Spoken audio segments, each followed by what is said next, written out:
Hello, mga followers. Nandito na naman ako, yung arena ng Ampalaya. Ampalaya Queen pala, di ba? Ngayon, meron akong gustong sasabihin na pamahiin na aking natandaan mula sa mga istorya ng matatanda.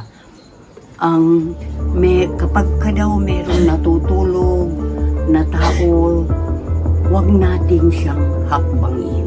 Masama daw yun. Hindi daw siya lalaki. Hindi lang yun.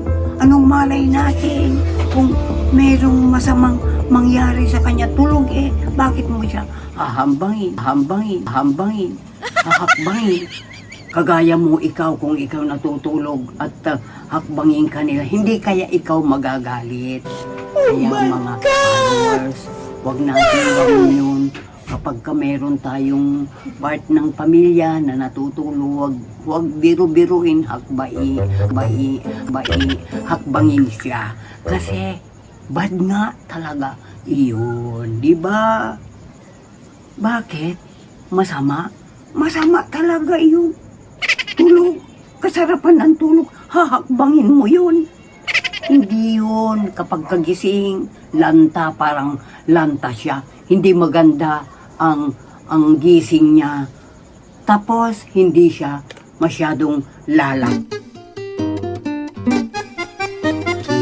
Yun ang sinabi ng mga tatanda.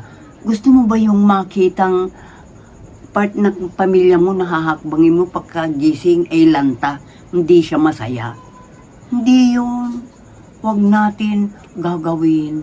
Please, huwag nating gawin sa kapwa nating kasama sa bahay natin. Di ba?